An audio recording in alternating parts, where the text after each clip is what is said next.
participating in this event. I'm very happy that this is quite an early event, so you are all here. And today we are going to discuss the Belt and Road Initiative that China has proposed in 2013. And this is a very important strategy that China had started, for the next few years or maybe for the next number of years.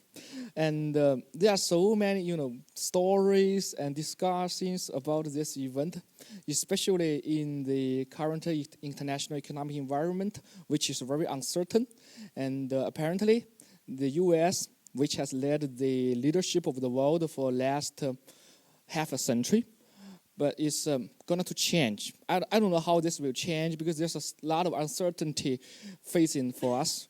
So the China's role in the new world is becoming more and more important. But as I said earlier, this is still very uncertain because since the proposal of Belt and Road Initiative, also called One Belt, One Road, there's not too much details that has been released from the government, so everybody has their own interpretation of this initiative. And fortunately, we have a panel which comes from different institutions, from academics, from China side, from European side, and from the banks who offers money to the Belt and Road Initiative. So all of them will give a very, a fruitful discussion for today. And I hope that our discussion will make things more clear or make the start of the whole discussion. So thank you for coming in. And let me introduce our four people from the panel, which we discussed today. First, Alicia Garcia-Herrero, and she's a senior fellow in Bruegel. And Minxi Sun, and she's a counselor for economic affairs, China's mission to the EU. And Alexandra, member of Cabinet Commissioner Koba. And he's an expert in transport and for connectivity issues. And also Su Antai, she's from the banks, from HSBC. So they have a lot to share with us from different angles. So I'm Jeremy, I'm a visiting fellow here. So I'm also Chinese. I see there are, three Chinese, well, not Chinese, three China's origin people and two Europeans. So you can see opinions from both sides. Maybe they're not so different, so we'll see. And let me give the floor to Alicia first to discuss the Belt and Road Initiative from the financial perspective. Okay, Alicia, it's your time. Sure. Sorry, I'll just grab this. So I'll stay here, yeah? Is that okay? Yeah. Maybe it's on now. Okay. So first of all, thank you very much for being here. It's a pleasure. This is, I think, our second seminar on Belt and Road, if I'm not mistaken. So we thought it would be nice to narrow it down a little bit. And of course, the $1 million question is not so much whether this is not a wonderful project, because I do think it is. And although I hear very negative views in Hong Kong, well, no longer so, but for a long time that, this is all just a dream. And I said, well, it's a wonderful dream.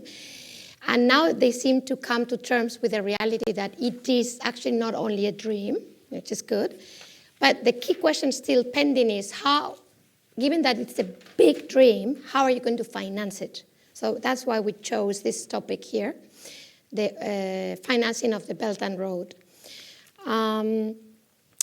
So for whoever, which I guess nobody anymore, but since we're in Europe, I still feel a little bit, I should always just give a sense of what we're talking about.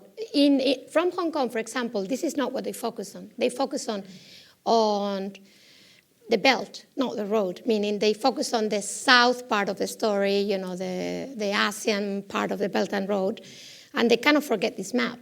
But actually, this is going towards Europe. That's why I wanted to remind the public, although you're not listening to this from Hong Kong, but, living there, I sometimes feel that, it's not about Indonesia, it's about Europe. And that's why I wanted to show that this is a big project for Europe. And this is too many, if not too many, let's say, billion people involved, 4.4. 21 trillion US dollar altogether, of course, including China, obviously. And this is just massive. So what is this really all about? I won't talk, again, too much about what the project is, because that's not the focus, but two ideas only. This is, in a nutshell, I'm not saying this is just to solve China's overcapacity problem. That would be too simplistic, frankly speaking. But it does show that, in a way, China has outgrown its own size, which is hard, yeah, given China's size. But in a way, that's a way to look at it. As many other empires, as you started, in the world, China has somehow come to the realization that its production capacity is so huge that it actually needs, and that's our view, Jiang Wei and I being co-authors for projects on this Belt and Road, it needs a backyard. But China being so large, it needs a big backyard, and it so happens to be as big as I just showed you. And I'm not saying Europe is part of that, but it's at the end of that, in a way, in that road. So here I'm only showing you that no matter what we say, the overcapacity issue is still there, and it is one among the reasons. And in a way, I see nothing wrong with that, because there's actually a need right beside China in any direction you may look at. So Asian Development Bank, for example, has come with this wonderful estimate that many people have heard about of an $8 trillion US dollar estimated needs in infrastructure up to 2020 in the region. So, you would say, well, you have the capacity, I have the needs. So in a way, it just all adds up. And you have there the breakdown by sector of the infrastructure needs. So now, I slowly but steadily move into the financing. Can China finance all of this? And the question is, sorry, this, I guess, yeah, I didn't organize my slides properly. So that's not a good idea, but here you go. I will move backwards. So first of all, before I move to financing, that's a project. I showed you 8 trillion infrastructure needs. This boils down to less in a minute. I'll show you what really means for Belt and Road, because that's the whole Asia. But what I would like to say is whether this is happening. Are we just talking about something that may happen, or is it happening? It is happening. It's already happening big time. And there I show you, and this is based on a lot of research of specific projects that we know of, and it's outdated. So it's more than that. And you sum those billions of US dollars, and you realize that a lot has already happened. Most of it is actually Russia and Pakistan. And then on the sectors, you have mainly, so far, rail and energy. So it is happening.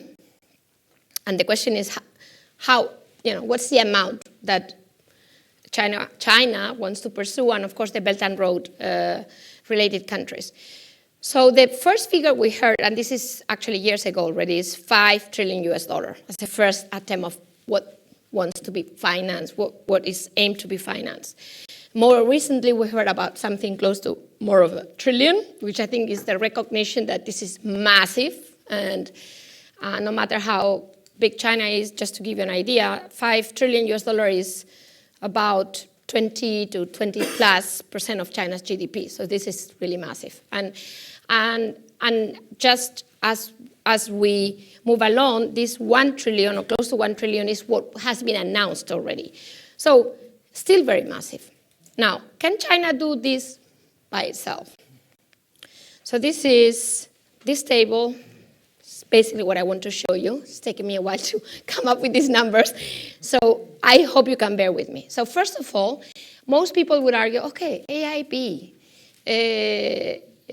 New Development Bank, all of these new international organizations, they will do the job.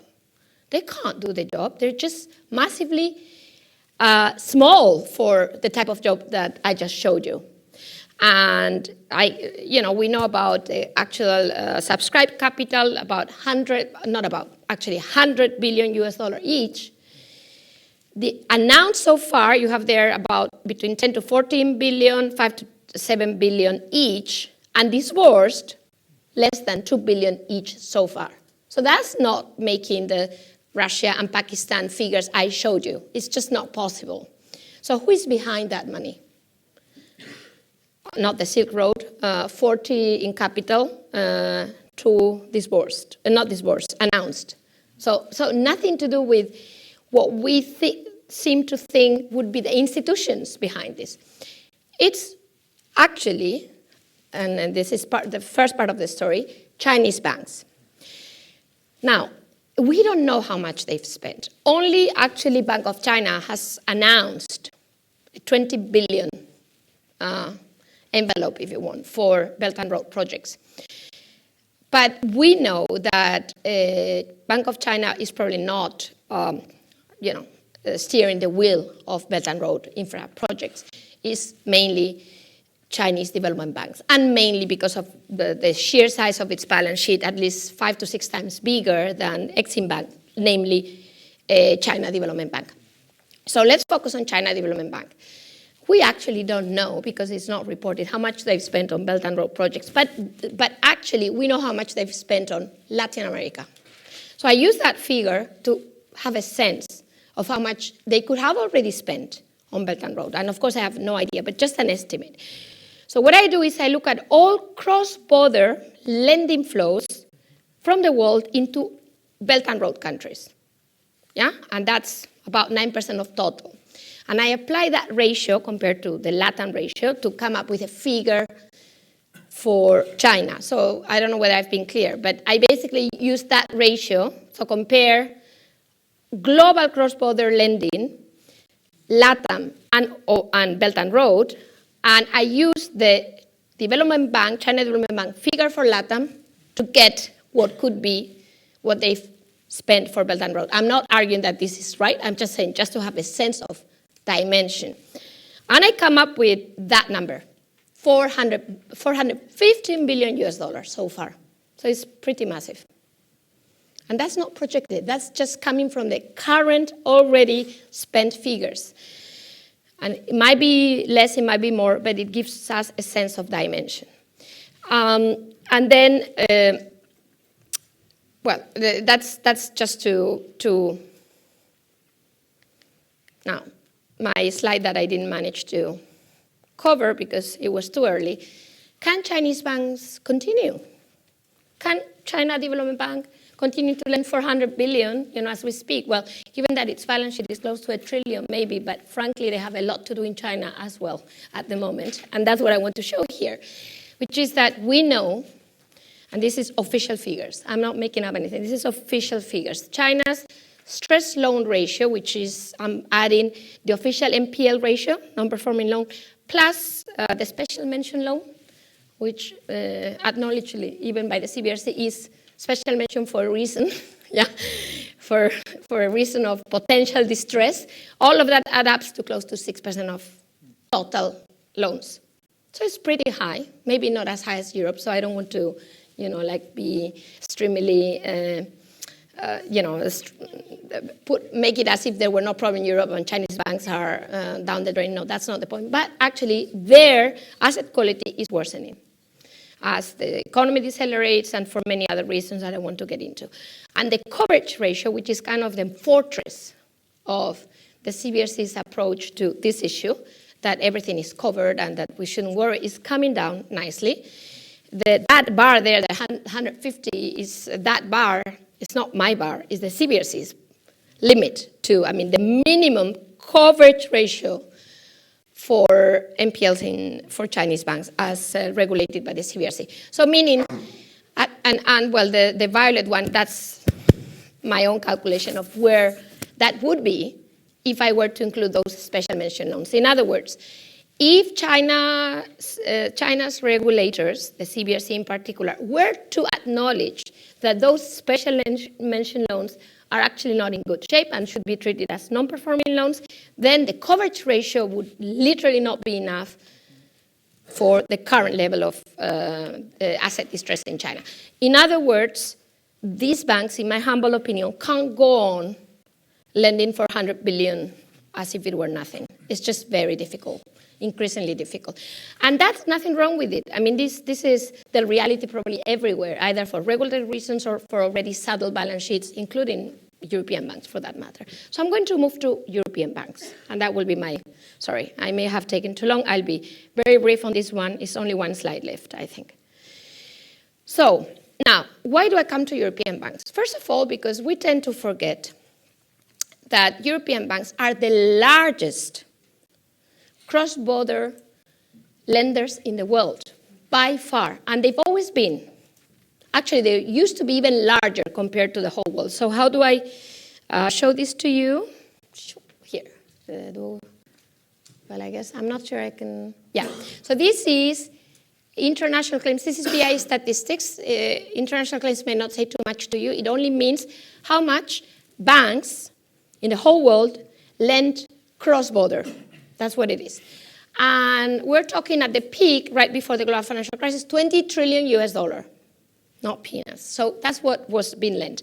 And interestingly, Europe had more than half of that. So European banks were lending at the peak close to 12 to 13 trillion US dollar across, outside, not outside Europe, sorry, outside its own, borders, because a lot was intra-Europe, that, to be frank. But anyway, I'll show you. So at least half of that was intra-Europe. The rest was overseas, outside Europe. And there, I'm showing you borrowing countries. So what I'm showing you here is how much of those at the peak 20 trillion and were borrowed by emerging economies. So at the peak is 3.5 trillion US dollar. And how much of that is OBOR, Belt and Road countries. So excluding China, obviously. So this is everybody but China, and you have there about 1.5 trillion.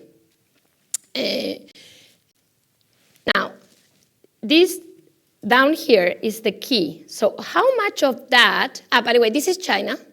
China has recently, late 15, started to report to the BIS, location statistics is different definition, but never mind, it serves the purpose to be, has started to report to the BIS how much it lends to the rest of the world. And that's this figure out here, which is close to 300, 400 billion. So you can already have a sense that it might not be all, because I'm telling you that according to my estimates, already, not my estimates, Inter-American Development Bank estimates, Inter-American Dialogue estimates, 115 only Latin America. So this number is too small, you can tell. But a lot of the lending comes through Hong Kong. So, it doesn't really show the whole breadth of that lending. But anyway, it gives us a sense of dimension. What I'm trying to say here is that European banks are huge lenders. And that they are huge lenders, that's the final point here, in the Belt and Road countries already. They have 55% of total cross-border lending into these countries already today. So I don't have any conclusions because I'm going to conclude myself. What I'm trying to say here is that this is a great project. It's China-driven. China has a lot of financial muscle to do lots of things, but this is a massive project. And it so happens that even before the project started, European banks were already in the region, in that region and in any other region, because they are the largest cross-border lenders in the world.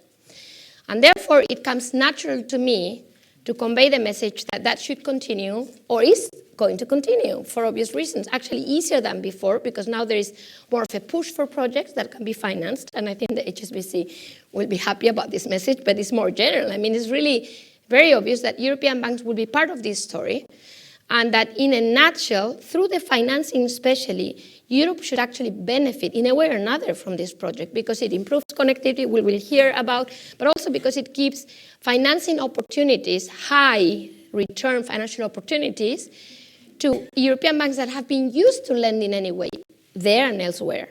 So I think that's the message, that we can't really forget about this project. It's too important for Europe, even from the financing side.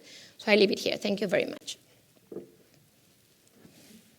Thank you, Alicia, for this very excellent introduction speech.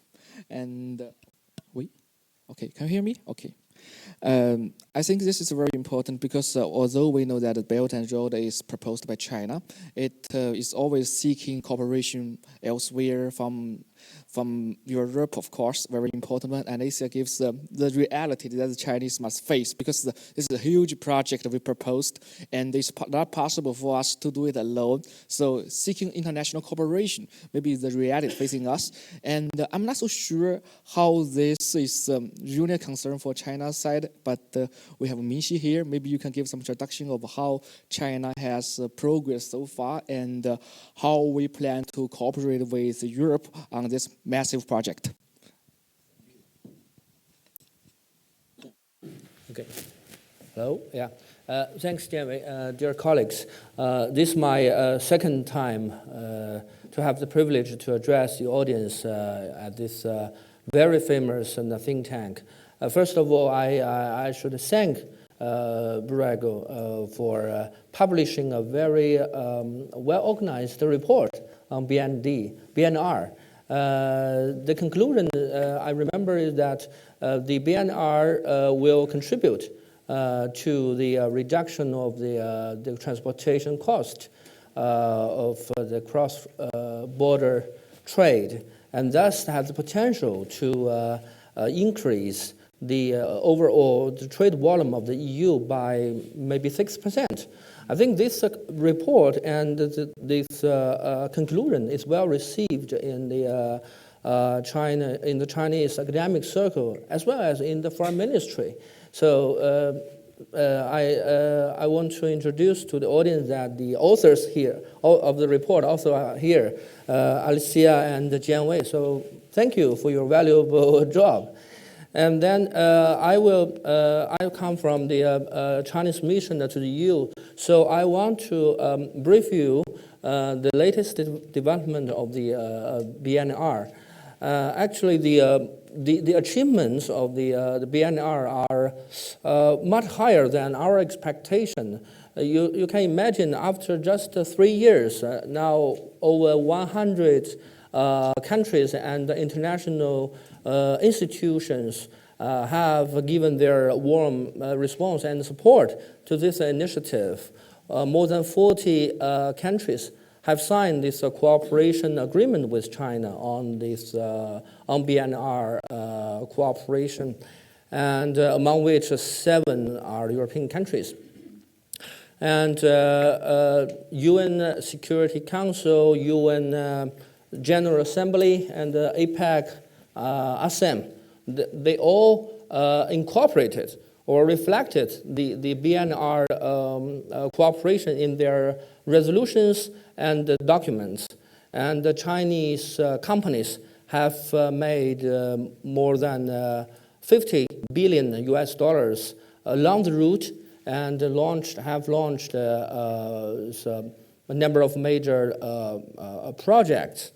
And this year, May the 14th and to 15th, in Beijing, there will be a high-level BNR forum for international cooperation.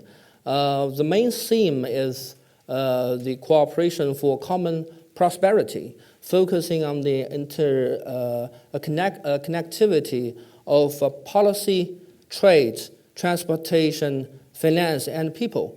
And there are 2 main topics. One is the policy synergy for closer partnership. The other is connectivity cooperation for interconnected development. And up to now, we have known that leaders from over 20 countries have confirmed their participation to the forum, representing Asia, Europe, Africa, and Latin America. And there are also ministerial delegations from other countries and the representatives of international institutions and academic circle, academic people, business people, and I believe I know that there are also contacts with between our side with the EU institution. I believe there will be a high-ranking representative of the EU institution to also present in the forum. And few words about few words on this BNR initiative in Europe. In Europe, we try to advance the three synergies. The first one is the synergy between the BNR initiative with the development strategy of the EU and its member states. And the second synergy is between a Juncker plan and the international production capacity cooperation. The third synergy is the 16+1, the China and the Central Eastern European countries cooperation with the China-EU overall cooperation. At the EU level, we have now two major results. One is China-EU Cooperation Fund, which was included in the summit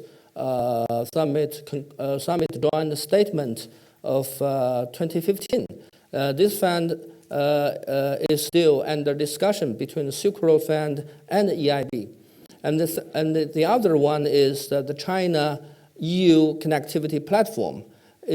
I can assure you that it goes very smoothly, and our friend Alexander will brief you later the development of this connectivity platform. And at the member states level, I can just tell you some major projects. First, this Budapest-Belgrade railway. The second is this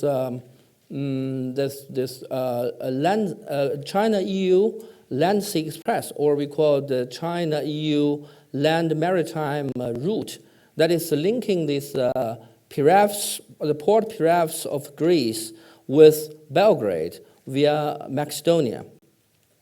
And the third is the port area cooperation along the three seas, that is Baltic Sea, Adriatic Sea, and the Black Sea. This initiative was put forward by Madam President of Croatia, and again, our warm support. And the cooperation will be focused in the fields of infrastructure, energy, and telecommunication. And the fourth is the China-EU freight rail service. Almost 40 routes have been opened, and over 2,000 trains have been in operation. And the newest development is the route extended to London. And the fourth and the last one, I think, is the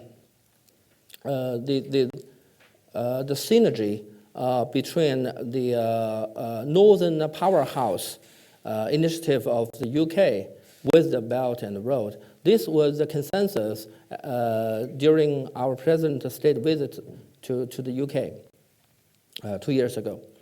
And then some words on this financing. I'm not an expert.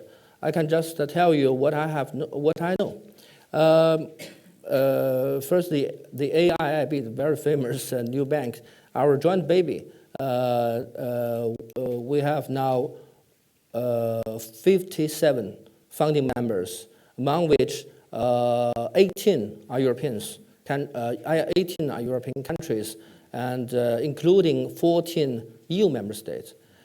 I think we have done the right thing, the reality shows, and then the European countries have made a wise decision.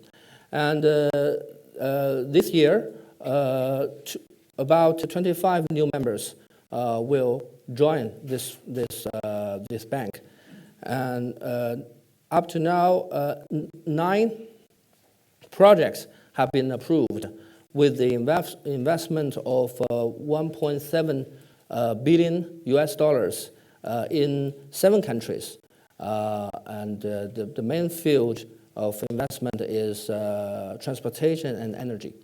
And the second is the Silk Road Fund. I don't know the detailed information of their investment, but I know that they have signed this MOU with EBRD, and also they conducted the negotiation with AIIB on this China-EU Cooperation Fund. And third is the newly established this China-Sino-CEE, that's China, Central and European, Central and Eastern European countries financial holding company during the Riga summit with 10 billion euros. ICBC, the China's biggest commercial bank, takes the lead. And in the support of these connectivity projects and international capacity cooperation within the framework of 16+1. And the third, and the fourth, I think, is the China's four biggest commercial banks, that ICBC, BOC, and Agricultural Bank of China, and China Construction Bank. They have all expanded their branches, offices throughout Europe, and to support the Chinese enterprises, the investment in Europe, partly also involved in this BNR initiative. For example, the BOC, Bank of China, now has 34 branches in 15 European countries. And the last, I should say that we also need very much the cooperation with the multilateral banks, the AIIB, EBRD, ADB, and World Bank. I just stop now because today I want to hear the insights and the advice, and even the critics from other speakers and also the audience. Let us try to jointly advance this project that will benefit the China, the EU, and also the countries, areas between us. Thank you.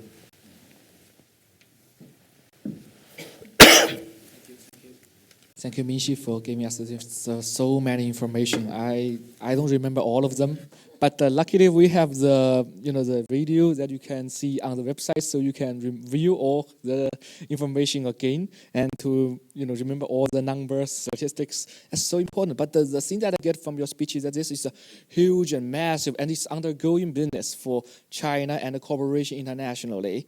And one of the most important aspects of the program is the connectivity platform. And Alexandra, I think you are a leading expert from the European side. And what's your opinion on the platform connectivity? And most importantly, I think I have the question that because the banks, the financial institutions put so much money on this massive project, this should be profitable. Otherwise, this should cause a lot of problems afterwards. So I'm looking forward to your insightful opinions, introductions of the platform connectivity. And do you think this is profitable for the banks to join in? Thank you. Thank you very much. And thank you to Bruegel for inviting me. My background is from the European Investment Bank, and for 2 years I've been working in DG ECFIN in the Commission on the Investment Plan for Europe and the External Investment Plan, and I'm now in the Cabinet of Commissioner for Transport, Mrs. Bulc. So I will give first a bit of background on the context of cooperation with China on the Belt and Road and the Investment Plan. Then I will focus more specifically on the connectivity platform and give you the update of where we stand. And then I will dig a little bit deeper into your question on the profitability and how to make it sustainable. So first of all, the background. Since 2015, we started a close dialogue with the Chinese authorities, and both at the level of government and at the level of banks, to see what could be the synergies between the Belt and Road Initiative that at the time was announced. But as we speak, we are moving towards a little bit more concrete ideas. And the same happened in parallel to our investment plan for Europe, which we launched in 2015, focusing on the EU restoring levels of investment in the European Union, which we are now announcing to boost further, so that the total plan would aim to mobilize 500 billion euros by 2020 inside Europe. And we are well on track to achieve this target. And it covers all infrastructure, innovation, and SMEs within the EU. So China was the first country to signal openness to look at ways to both invest within Europe and support this plan, at the same time also look at ways to align, starting with transport, how to cooperate more on connectivity. So in parallel, we have established a working group which has looked at the various options, and we have exactly now a more technical discussion going on between the European Investment Bank and the European Investment Fund and the Silk Road Fund on the Chinese side under the guidance of the NDRC to see what concretely can be done specifically, to see what type of projects could be financed. In infrastructure, we have a specific framework in Europe and a number of standards to be respected, including on public procurement, which are different from the practices in other areas of the world. And in SMEs, there could be also some potential to cooperate with the EIF on potential financing of, in particular, higher risk capital in Europe. These are discussions which are going on, but there is a general atmosphere of cooperation and openness to invest within the entire EU, all the 28 member states. With respect to the connectivity platform, a little bit more in detail, we have established also there a very close dialogue, first more between the Commission and DRC, but now we started also more discussions at the expert level, at financiers level. There was a first meeting end of November in Beijing between the financiers, also the Commission and DRC were present, but also the AIIB, the CDP, and so the public banks on both sides. But also, for the first time, we also asked the member states to join, the EU member states, because we want to have, at the same time, a discussion on the policy level and the standards, and a discussion on the concrete potential projects. So within the EU, we have started to have an alignment of what could be the projects within our 10T priorities that cover Europe and the neighboring countries that could see that could be the object of closer cooperation with China. And the same happens for some projects also in China. These are projects in the railway sector, but primarily, but also roads and ports. And we hope one day also to move towards intermodal connections. So we have started these discussions quite recently, and it will be pursued this year. It's an evolutive list of projects. So we have started to see concretely the projects are not at the same level of maturity. So the projects we have in Europe, we have proposed with the agreement of member states, are projects where there is a scope and needs to have co-financing from other investors. And we are open, any investors from China or any other country. So there is a very open approach, and we will have the projects that have needs, including access of railway connections that could be object of co-financing. So we have started to enter into these more specific discussions.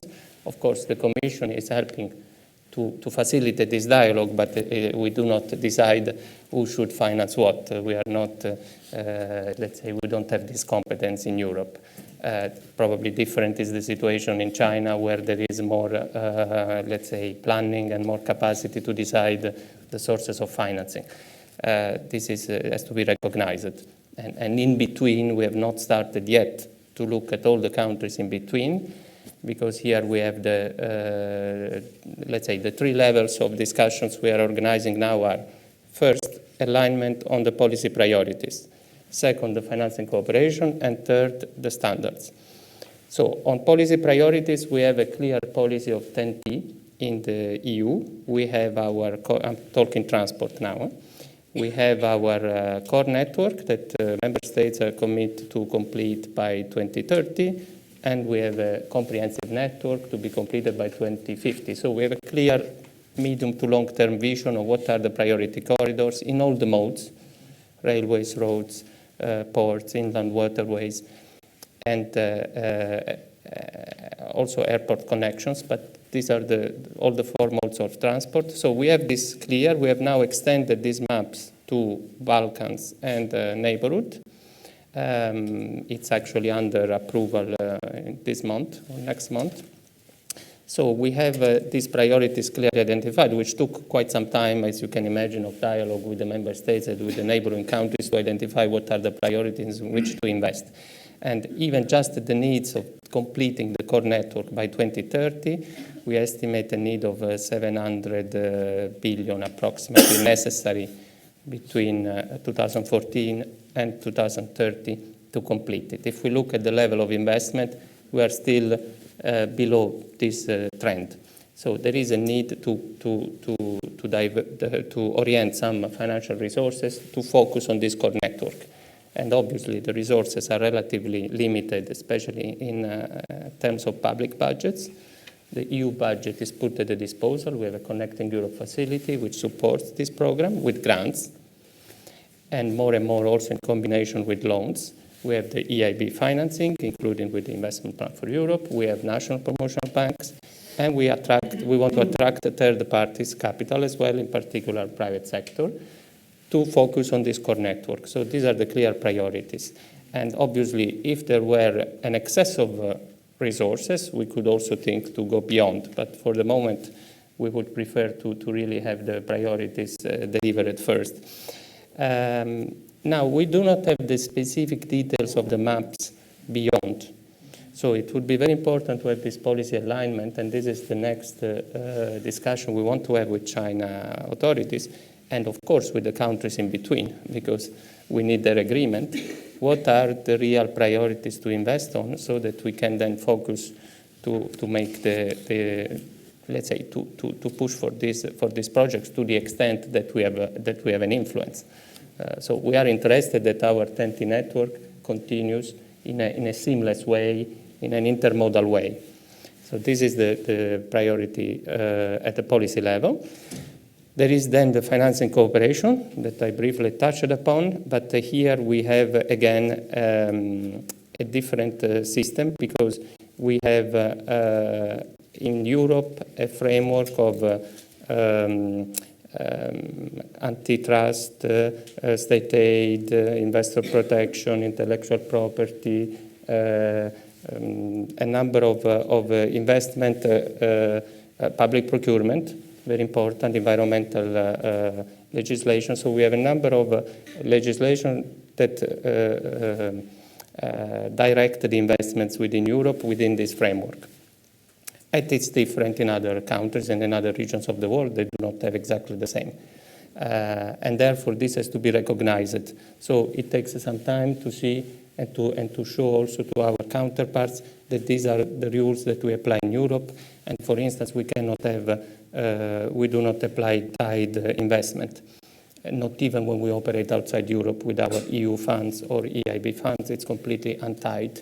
Therefore, we finance and we push for having a fair, open, and transparent procurement. So on the financing, this is the part where we want to focus on. And that means that we would like to have the same type of approach as much as possible, recognizing, of course, that the countries are in a different stage of development and there are different approaches to the state intervention in the economy. But within the EU, we have a single market with this type of rules, and inside these rules, we have as much free market as possible. So this is for the financing cooperation. And with respect to China and also financing outside Europe, there are instruments we have, particularly for the neighboring countries, for the Western Balkans, and for developing countries. There is the whole development cooperation funds that the EU is using in the framework of development aid, and this can finance also infrastructure, and we actually finance a number of infrastructure projects, either with grants or with loans by the AIIB, by EBRD, by even bilateral agencies of member states in the neighborhood and beyond. So there are just the idea of the total amount of grants we give outside Europe is about 8 billion per year, and another 8 billion is given in loans by the EIB. So this is pretty sizable. And then the EBRD, which operates in Balkans and neighborhood, has more or less another 8 or 9 billion per year. So this is covers all the regions, but there is a strong focus on the ring around Europe.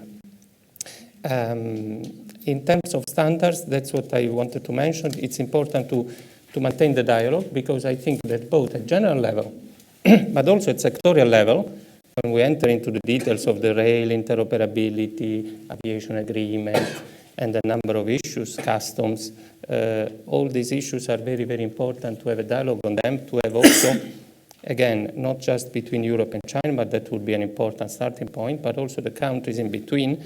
We need to focus on having, let's say, an alignment of the more technical standards at the sectorial level to make sure that the investments are sustainable. And then I come to your point. How are the banks being attracted? Of course, the banks are attracted if there is a clear priorities, that they see that these are the projects where there is a clear view that these are the priorities, and we are not investing in projects, for instance, where there is a very high risk that they will not materialize, because when we talk infrastructure, they are really long-term projects. I'm not surprised about the figures shown by Alisa, because these investments do not happen in 1 year. This is not lending to banks for SMEs and working capital. These are investments in long-term infrastructure, energy, transport primarily. They take many years just to plan, to realize even more, even in developed countries. By the way, we see examples even in very advanced countries, even in Europe. It takes a very long time to materialize. So we should be patient and have a clear vision on the priorities. And this would attract the banks and the private sector. What will attract them also is to have an alignment with a clear buy-in also of the countries of transit, of what are the standards. And then, of course, when we go to the concrete, we have to look at the economic sustainability of the projects. So they have to be analyzed thoroughly. They have to be clearly economically viable.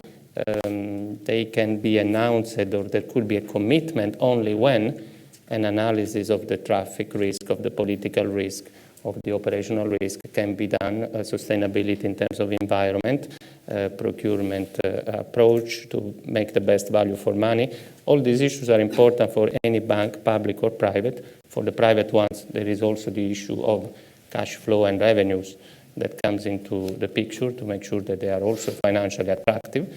But there we can work on a combination, and that's what we do also in Europe. Part of the projects which typically have positive externalities because of connectivity, efficiency, safety, or environment. This part is captured by grants, and then there is a part that can be more dynamic and can be financed by loans. In this respect, we have to recognize this point. We cannot finance main infrastructure.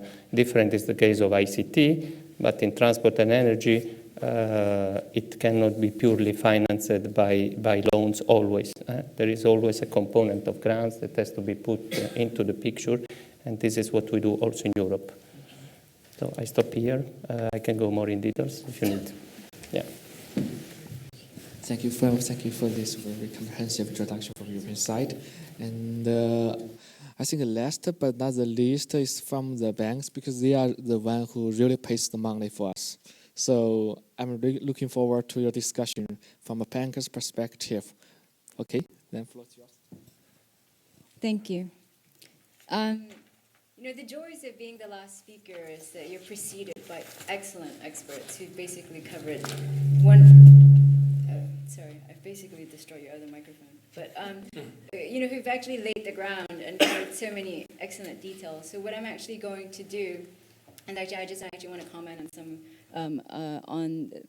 I think the presentations, but then kind of take us a little bit backwards in terms of how, one can actually view the Belt and Road, that includes infrastructure, but really beyond. Can you hear me? Fantastic. And then I think go into a little bit detail about the players of what's going to make up the financing of the Belt and Road, and then go a little bit more into detail. I think that I know that the Belt and Road, there's a lot of discussion around infrastructure, but I have to say that sitting in London and having been in Poland, actually when in Warsaw when President Xi was actually visiting for the Silk Road Forum, and then subsequently in Prague when there was a huge China Investment Summit. We saw a 350 delegation from China from all the provinces.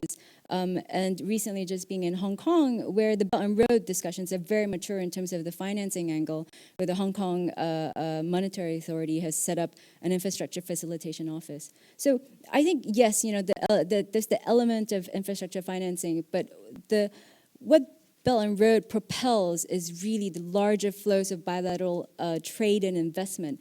That what I kind of observed from my humble opinion, when you see the MOUs and the agreements that are, behind acquisitions, both ways, really. Acquisitions of agriculture products, contracts for aircraft leasing and whatnot. So I would really say that that's the other element of when we talk about Belt and Road. And I think then this actually becomes more tangible. Because the Belt and Road is infrastructure, but the infrastructure and transportation facilitates flows. And I've always said that Belt and Road is really about bringing China and Asian markets closer to Europe. I'm from Singapore, and you're absolutely right. The Belt and Road discussion in Asia is very much focused on ASEAN. I'm awaiting for the long-awaited railway I can actually take from the south of China all the way to Singapore. So I'm very much looking forward to that. But again, that's also part of the larger story of regional economic and investment integration. So that's just the context that I thought I wanted to touch on. The numbers are always fun. The billions and trillions numbers thrown around. The 890 billion, I thought it was very interesting that actually that's a number that, from what I read, it was actually the number that China Development Bank mentioned, that 890 billion were underway and planned. And so that's very hard to kind of dissect. Another good figure that I think a lot of people allude to, looking at the AIIB, because, AIIB defines that they're going to mostly focus on infrastructure and transportation projects in Asia, and of course, beyond. And so people like to look at what ADB says. So ADB, I think it's 800 to a trillion per annum until 2020. And, I imagine that the Belt and Road aspect is really feeding into that infrastructure financing need as well. I think there's always that curiosity and the need to say, where's that list of projects? Well, if you know, please let me know too. But the thing is, everyone has very different ideas of what the infrastructure needs are. And I think the bottom line is it's an immense amount of needs in every region. It's a matter of how the projects come together and are funded and who the players are. The EIU had put out a very extensive report where they analyzed all the infrastructure-related projects, either completed or underway or planned based on announced tenders, and they put into a database, and it's basically across all the regions related to Belt and Road. So for Asia, so Central South Asia, ASEAN. For Europe, it's largely on the Central European countries, and of course Russia, so on and so forth. And you could put a whole number to it, but the point is these are open projects that very much Chinese companies would be able to get involved, and then then you could call it Belt and Road as well. So on the one hand, there are obviously very high level government figures that have attributed how much they're committing to the Belt and Road, but also there's also the kind of other aspect where I think things are actually just unfolding as they are, and I think that's what makes it so interesting when we're discussing Belt and Road prospects and opportunities. So with that, I wanted to go back to my original intention is to kind of zoom a little bit back in terms of who the players are within the financing of the Belt and Road. So the players of the Belt and Road, or the beneficiaries, if you will, highlight the wider opportunities that go into the financing of Belt and Road. And so what we're looking at is what they need and what they will have to consider. So when we talk about the players, they don't exist in isolation. We're really talking about cooperation, a stakeholder cooperation, and they actually deliver these projects. So the first, of course, is Chinese corporates, which you've mentioned. Chinese corporates in the sectors of transportation, resource, energy, and industries are pretty much the forefront of this China outbound. They're not the main one, but they are a very, very key part. We usually see a major Chinese player involved in a project or a main contract. Of course, you have the Chinese banks, which both Mr. Sun and Alicia has elaborated as a very core component of funding the Belt and Road. A lot of these Chinese companies are attached to the Chinese banks that kind of travel with them outwards. Mr. Sun actually gave a very impressive overview of how the Chinese banks are rolling out in Europe. I've met a lot of our Chinese bank colleagues in Europe, in London, in Luxembourg, where a lot of holdings companies are. When I was in Prague, I met the preparation team and rolling out the ICBC branch. So I think it's a matter of like, okay, so are they then, the balance sheet, where is it sitting, Beijing or in Europe? And all these things are very, very important to actually supporting a lot of the projects. And so they are a very, very key part of it. Your point about the asset quality of banks is incredibly important, but also at the same time, Mr. Sun mentions that I think the banks involved in Belt and Road are, I think at the moment from what we see are, at least from the commercial bank side, is the big four that we observe. I think the total asset quality issue is also then loops in a lot of like domestic commercial, different tier banks, but that's by the by. And so, again, the Chinese banks, we talked about Bank of China rolling out Belt and Road strategy and committed funds, ICBC as part of the China CEE investment fund. So I think those are evidence of the kind of commitment. Then, of course, you have the Belt and Road policy banks. I won't go into much detail because I think the speakers here have very articulately captured the important role that they play and the amount of funds that they've committed. But at the same time, they will be fairly new. So I think there's that process, too, of how they were actually going to go out there and work with governments, with other multilateral development banks, with private banks, and with project holders. Then, of course, on the non-Chinese side, in Europe, we also have the foreign corporates, who are very much part of this Belt and Road story, and this very much pertains to Europe as well. So that would be the local counterparties, contractors as part of the project, counterparties, subcontractors. It's a very, very long list of supply chain that everyone actually fits into. And so then this, instigates and drives a range of other related businesses, ranging from supporting services within the supply chain. And, I think this is something I've noticed when, attending all these investment events and even, state-driven events, is the element of what it portends for increased investments, increase in trade beyond the physical infrastructure projects. And then finally, the role of foreign financial institutions. It's very stressful sitting here with, having bank as a label as if like I'm supposed to deliver all the funding. And I think, I think a lot of banks, be it Chinese or foreign banks, also have to consider like where they fit within the larger scheme of things. And so, the foreign financial institutions, if you will, it's commercial banks, investment banks. And we mustn't forget funds. Private sector capital is very wide. We have sovereign wealth funds, pension funds, hedge funds, PE funds that are very, very much invested in a lot of projects that we can actually define as Belt and Road. So here are the players. So what are the propositions then that we will need, as part of the financing landscape? So obviously, we have the project and export financing. I'm not an infrastructure financing expert. I'm not going to wander into that. You said this. You mentioned procurement, and I know it's a very, very complex issue. So so there's obviously an issue of structuring good loans with proper advisory support on basically project and export financing, and the thing is, the loans can actually take in many different forms. I think the point that you made earlier is that a lot of these projects aren't going to be funded just by loans. The loans are a very big factor about it, but it really is going to be more than that, and I will get into that a little bit later.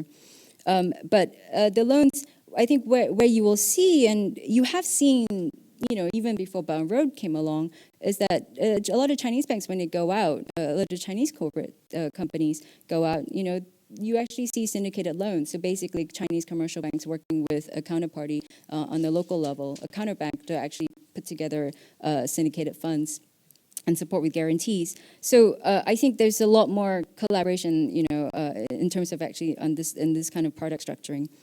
And really, I want to talk. I think I want to spend a little bit more time around the capital markets, mainly because going back to your point, Belt and Road isn't going to be funded purely by loans. I mean, that kind of financial firepower that is already committed, we can't even meet that, not even close. Loans aren't really going to do that. So what it really is, and we already see it happening, is that they're turning to the capital markets. So, we're talking about both debt and equity markets.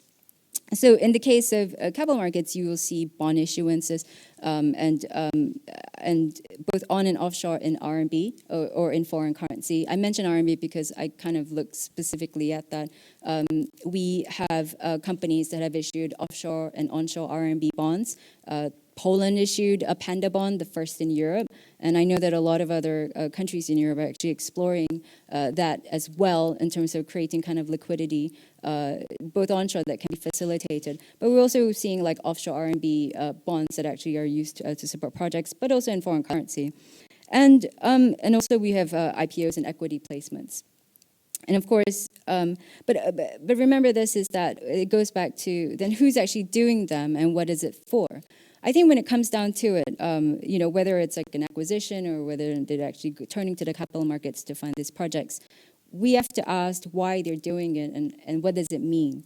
Why? Well, obviously they want to basically widen their pool to fund all these projects. But more importantly, actually, if you take a few steps back, it goes back to, I think, your question when you say, will banks support these projects? But no, really, it's whether investors will support these projects.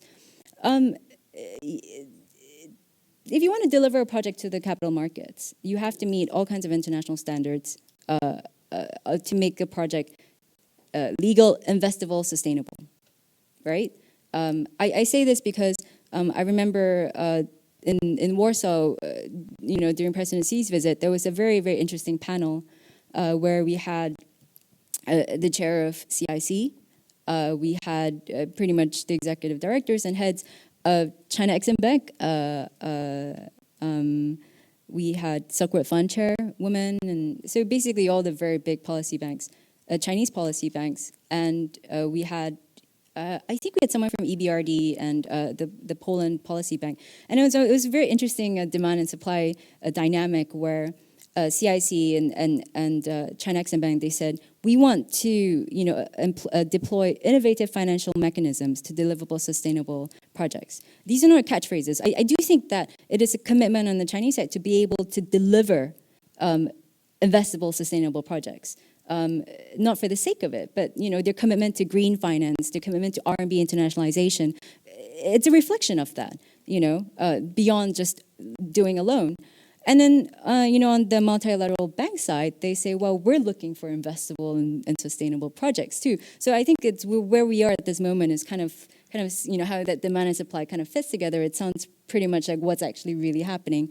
I noticed it's very interesting. China was China took the leadership for the G20 summit.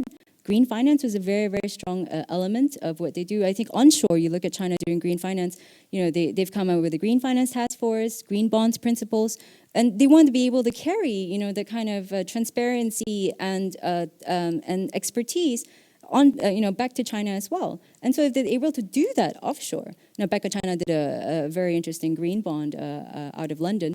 I think this is the direction that they want to be able to deliver. And so, my point again, so you're actually seeing these projects being raised in capital markets where you will have banks acting as advisories, and they could, and these projects, when you go out to the markets, then who is actually going to invest in them? The investors are going to look at this class of infrastructure, infrastructure asset class and say, is it sustainable? Is it investable? Is it, well, legal is an obvious thing, but but usually we ask questions like that. And these investors are sovereign wealth funds, pension funds, hedge funds, and your average investor. I think the conversation out in Asia is that they believe a lot of the Belt and Road projects and even infrastructure projects that that have been allocated even before Belt and Road are going to be raised in local bond markets because Asia has one of the deepest bond markets out there, and also the European markets are very mature in terms of looking at green and infrastructure asset classes. So there's actually that appetite there. I think in general the infrastructure asset class has attracted a lot of attention globally, and so I think we're going to see how it'll be interesting to see how that's going to play out. And finally, of course, there's the bread and butter services that pretty much all the players in the Belt and Road are going to need. Chinese corporates, foreign corporates, basically bread and butter issues, FX risk management, trade finance, payments, etc. These are all very important infrastructure that I would be remiss as a very important trade finance bank not to mention. But also at the same time, why this is important is that the Chinese corporates going out element. They're going out more than, this is one of the most important trends that we're seeing in the last 2 years. Chinese outbound investment has overtaken FDI for the first time in 2015, massive M&As outbound. And so as they come out, then Chinese banks are supporting them, but pretty much foreign banks like us are also supporting them too. And we're actually supporting them with very, very key important infrastructure issues around this. And so, this is like that range of the financing need, financing for infrastructure projects, financing for trade and investment project deals that are emerging. So I would say it's deeper, it's wider, and I suppose that's why we're very much invested in the prospects of Belt and Road. So I'm going to stop here. I could go on forever. I love this topic. And it's been really interesting also listening to my co-panelists. I learned a lot too. Thank you. Thank you for all of your presentations. I got a lot of information today, so some things that I've never thought about, but it's quite insightful. I don't want to waste time, so I will take questions from you because we don't have too much time left. And for this gentleman first, and then, wow, so many questions, but we still have time. Okay, thank you. Oh, hello. My name is James Cantor from New York Times. I'm sorry if I missed some of the detail, but maybe I can just ask the question in a rather blunt way and get a straightforward answer. Where's the 10 billion that China promised the European Investment Fund that Juncker developed? Thanks. Okay, I can take more questions and then you can answer. Okay, we miss you. It's okay. Thank you very much for your interesting speeches. My name is Iris, and I'm a visiting fellow at the European Institute for Asian Studies. So I have a very kind of a broad question. So I would like to know, so what kind of challenges, potential challenges that for the European, for the EU and China financial and investment cooperation? Thank you very much. That's a tough question. Okay, can you repeat a bit, or quickly, or you need me to repeat it for you? Okay. Sorry, yes. So I would like to ask, what is the potential challenges for the EU and China cooperation in terms of financing and investment? Thank you. That we can answer the two questions first, and then I will open floors to the more audience questions. And do you want to answer first? Well, there have been some reports on this 10 billion, but it was never mentioned officially, and it was never promised. So this was numbers we read as much as you. So there were discussions on amounts, but these were not never officialized. As in every discussions, I can mention another 3 figures below that number that came into discussions, but it doesn't help. What is important is that there was not a promise because there was not a demand. we had a discussion because we wanted to align the two initiatives and not focus on a specific amount. And that's where we had the constructive discussions to see how can we find a win-win solution between the investment plan, etc. What is the interest from the EU side is to leverage third-party funds thanks to the guarantee and the AIIB financing that we developed with the EFSI, with the European Fund for Strategic Investments. So any sovereign wealth fund or any private investor who wants to participate into the projects, they have to, they don't need to promise anything to the Commission, or not even to the AIIB, because there is not a single place where this money can be collected. This is a bottom-up fund which works on the basis of demand. So it is not planned in advance where to finance projects with the EFSI, so much in this country, so much in that country, and so much from these investors. This is not the way it works. That works a bit with the grants, with the structural funds. That's a bit the approach, but these are grants.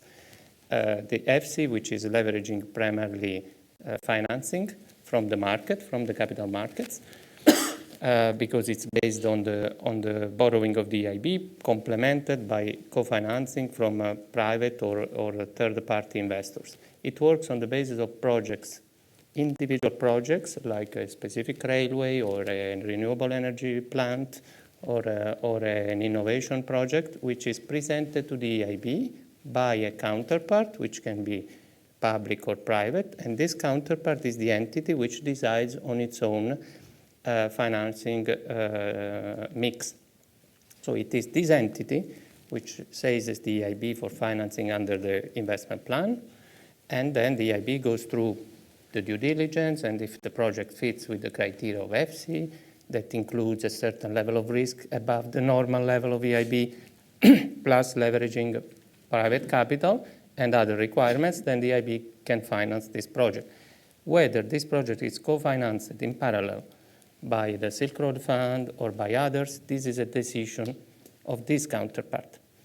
Where we have been working with the Silk Road Fund, the AIIB actually, they've been working to try to see whether there could be more transparency and more connections with the potential borrowers who are looking for complementary financing, and whether we could have a sort of facilitation in this context. But to announce an amount does not make a lot of sense, because these are a sum of individual decisions. But certainly there has been a clear willingness to cooperate and to try to put together a cooperation. That's where we are now. Could there be a framework of cooperation whereby there could be a certain funds channeled through the Silk Road Fund to then go into a series of individual projects? Thank you. Sorry. Yes. I think this cooperation shows the EU's openness to the third countries, and then also the China's interest and support to the development of the EU, of Europe, and also the support to the Commission. And the practical negotiation is still undergoing, so we hope that this kind of pragmatic solution could be reached, and we will want to see this concrete joint project could be financed by Chinese and the European money. Okay, I will take more questions. Okay, then the gentleman first, and there are two, so I take 3 questions this time. So I have a question for Mr. Sun. You made it clear that the focus of the Belt and Road Initiative will be on railway. Now, given the complexity and the framework of partners involved, it's not only European Union, it's Western Balkan states, it's Russia, it's Pakistan, China. Do you already have a time perspective when this railway connection will start to function, additional to shipping connections and to air connections? Thank you. Okay, that gentleman. That one. Onur Ulusoy from NATO. As you might guess, I'm from NATO, so my question will be a little bit apart from economics and finance, and I want to hear the valuable thoughts of the speakers, esteemed speakers. First, I have two parameters in front of me. One is about politics, the other is about international security, and I wonder if these two parameters have a negative effect on the future of initiative. First, the politics. New U.S. administration and Mr. Trump's maybe a little bit aggressive approach towards China. Will it be a negative effect in the future? A possible negative effect. Second question, regarding the geopolitical risks in the route and in the neighboring countries, will these international security risks will affect or discourage the investors in future, possibly? Thank you.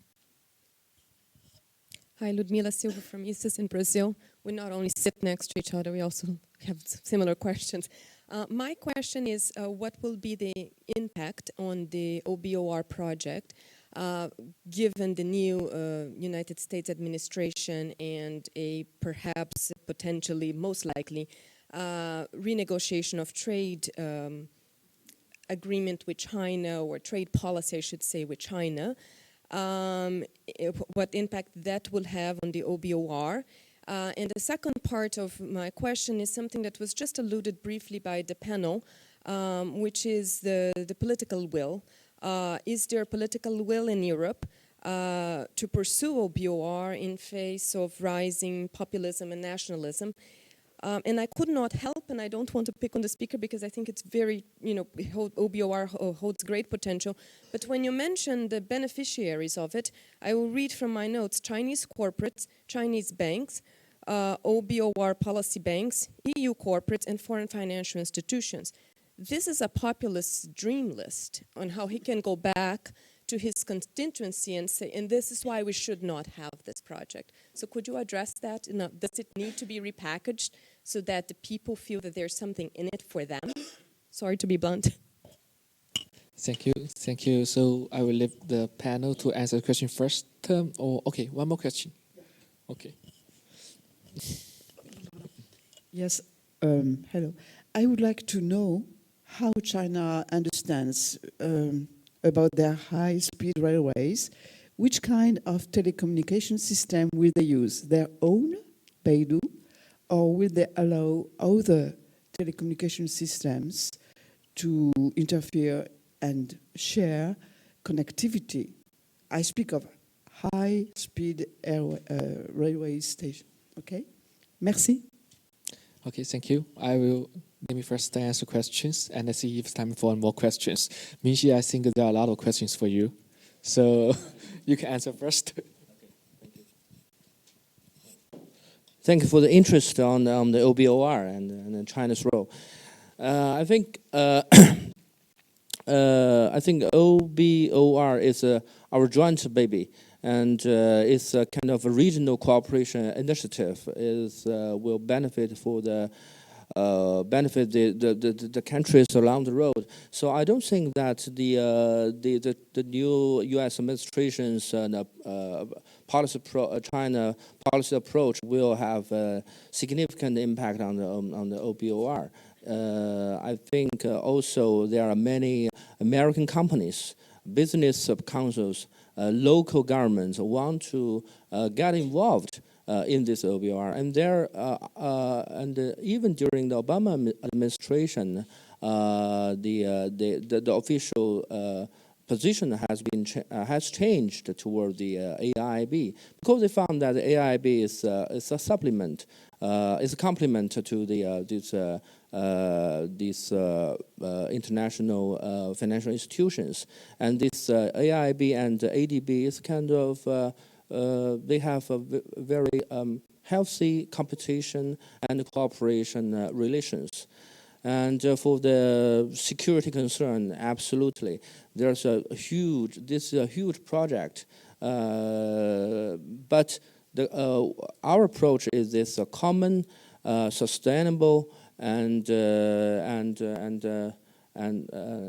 secure, common, secure, sustainable, and this kind of security concept. We believe that the safeguarding of the security and stability along this belt and road is need how to say, these joint efforts from the people and the countries and business people, everyone along this road. China cannot afford to alone the security, and this railway networks. I think our final dream is that this OBOR could contribute to the integrated the huge market of across the Euro-Asian continent and beyond that. So it will last decades. I mean, this construction of the completion of this idea and the dream will last decades, and at the same time, we should take note that the railway connection has already been there, but we should what we should do is to improve those infrastructure. Now to build another completely new one, and there's it should be a balanced how to say division of labor among the railway transportation, the airline, the air or the maritime transportation. It's not how to say replace one replace the other, yeah. And I think the business people know this. Will make a decision across their profit calculations. And finally, I should say that we abide by this principle of extensive consultation, joint construction, and shared benefit. The OBOR is not a China solo show. It's our joint baby. We say it's a symphony performed by an orchestra made of all participants' countries along the route, and we cannot manage everything. Yeah, we need the support, especially from Europe. Yeah, and also you mentioned this. You mentioned the regulations, EU regulations. Our position is that we firmly support all along this. How to say this is strong, the prosperous Europe, the strong euro, and the united the EU, and we abide by the EU regulations. But at the same time, you mentioned this. There are different how to say development stage between us. So we would like to see this principled flexibility of the regulation, yeah, and the regulations. The aim of the regulation is not only regulate, but to boost jobs and growth, and also to achieve this win-win result with other countries. Yeah, thank you. And do you want to add something? I'd like to. Yeah, please go ahead.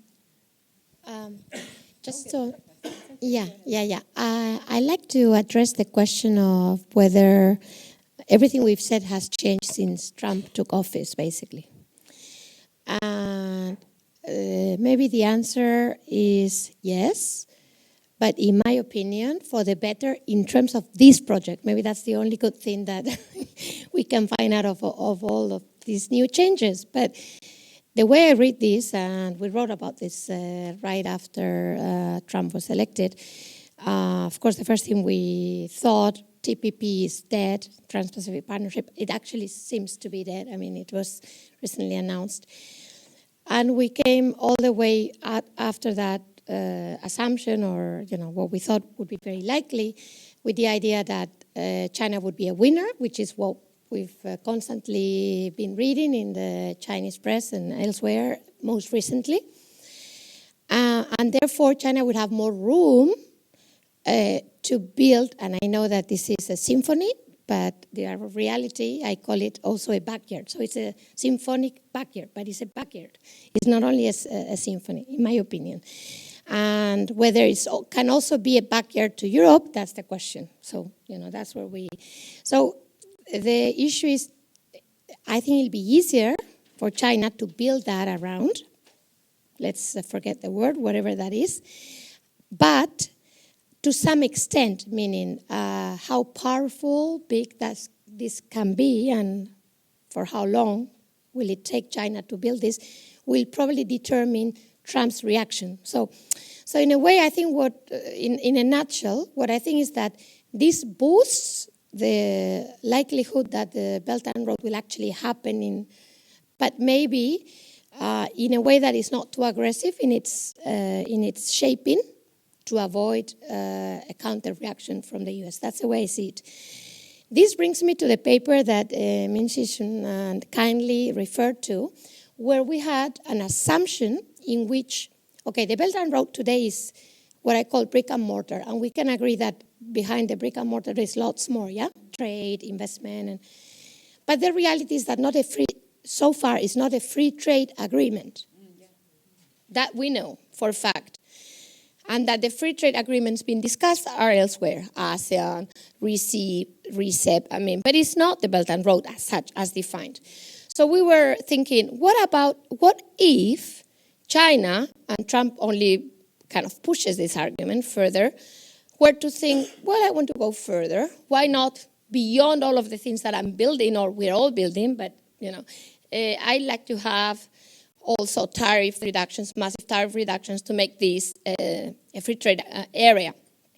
And we come up with some results for that hypothesis, which would reduce quite massively the win-win for Europe. In other words, the 6% trade creation for Europe would basically nearly disappeared for a very obvious reason, because we are assuming, and all of this is our dreams, I don't know what's going to happen, that free trade area would exclude Europe. Europe would not. Now, of course, this was written before Trump came to office, and the question is, where is Europe going to be? We have a wonderful single market. One could argue it's big enough, but others could argue it's not really big enough. We want partners, and we want new trade agreements. And would then Europe be, given what's happening with the US?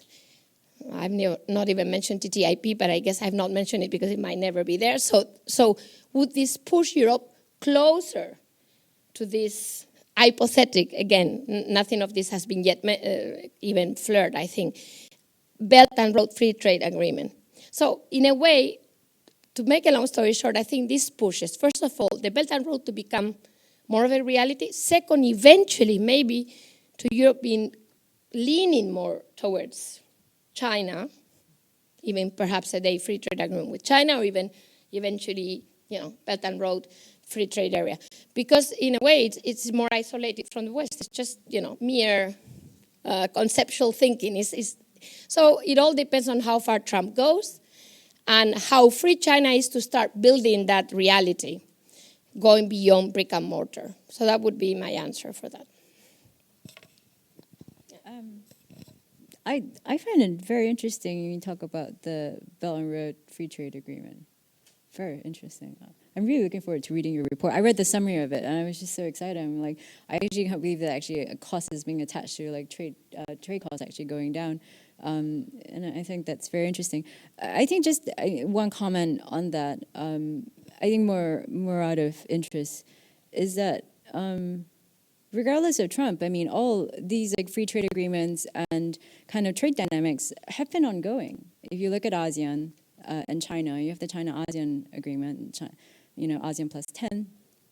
In Central Asia, you have the Eurasian Customs Union. And what else? I think they've all been there. I mean, I don't know what Trump can do. I mean, clearly Trump can do a lot on Twitter, but I mean, the question is, you know, I mean, I think that's obviously an open question for all of us, but I think that's very interesting. Back to your question. I won't comment about populism. Then what I will do is go back and reiterate and clarify what I just said. I said, when I talk about the players and the beneficiaries in the financial landscape, because we were talking about financing Belt and Road Initiative. So I think with that clarified, actually, I was talking about the players of which, like how these financing are going to work out and how the projects are being funded. I think that if we're going to go broader, beneficiaries of Belt and Road or trade and investment, I can only share what I observed out of London, you know, and then as I said, I was in Europe. I'm sorry. As I said, I was in Prague and Warsaw. Is, you know, in Warsaw, the MOUs that were signed, a lot of them were actually, you know, about, I mentioned contracts to export agricultural goods from Poland to China. There are collaborations on the R&D front for medical equipment. There was, in Prague, interestingly, Prague's beautiful, and they when I was there, you know, they just declared that there will be direct routes from 3 cities in China into Prague, which they're looking at doubling the inflow of tourists, you know, within a very short period of time. Someone mentioned a Northern Powerhouse Initiative. If you look at the projects listed on the Powerhouse Initiative, a lot of it is to do with investment in cities, Birmingham, Manchester, and you know the Chinese investment element is one portion of it, but really it's the bigger story is about, you know, the kind of investment as a whole in the north of the UK. So I mean all this stuff that I've mentioned, would this upset people? Would they feel that they have been left out of it? I don't know, but that's what I see based on this announcement. So I hope that's helpful. Very briefly, first of all, I would like to thank for what was mentioned in terms of support to the EU and to the euro, but also add a couple of data that were not mentioned so far, one on trade and the other on FDI. On trade, if my data are correct, last year there was more than 400 billion euro trade between the EU and China, and it was a record. So it's not so depressed. Of course, there is a difference depending on the goods and which way we are looking at, but the total. So the EU is China's biggest trading partner, and China is the second biggest for the EU. On FDI, the China FDI into Europe has been growing exponentially in the last 5-6 years to reach $40 billion last year, mainly acquisitions. Now, we know this may change in the future, but this has been the trend. And so, so far there has been quite openness to this in Europe, at the level of all countries, and in many sectors, energy, transport, etc., manufacturing, ICT. Whereas EU FDI in China has been flattening or slightly going down to $8 billion last year, mainly cars and mainly greenfields, not so much acquisitions. That there are different, depending on the sectors, there are some that are more open and some less. So this is a bit the picture, and it shows that there are still, I think, ample opportunities for both ways trade and both ways FDIs, which are not static. They evolve and depends on the sectors.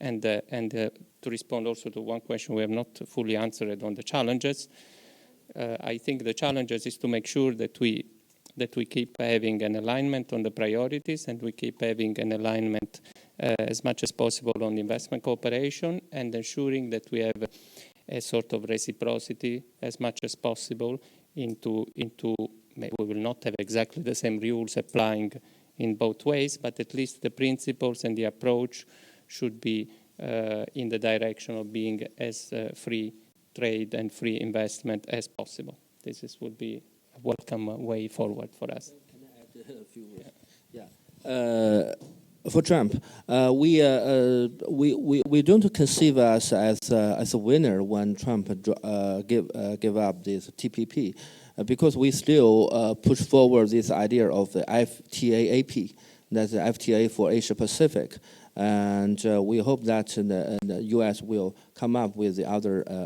countries of Asia Pacific, and for FDI, I think the accumulative volume of FDI from EU to China is much more, is still much more than China's FDI to Europe. So, but I should say that take it easy, and the cumulative, but the increased volume is still, it is a trend. And if we compare this, the mutual FDI between US and EU, I think most each of these is amount 2.5 about 2.5 trillion US dollars. I think compared to that, we're still nothing to say. Well, you said China, US is the biggest trading partner of EU. EU is also the biggest. But for China, EU, you are second biggest, and you are the biggest. But compared to the trade, the FDI volume, accumulative volume with the EU-US relations, so it's nothing, almost zero.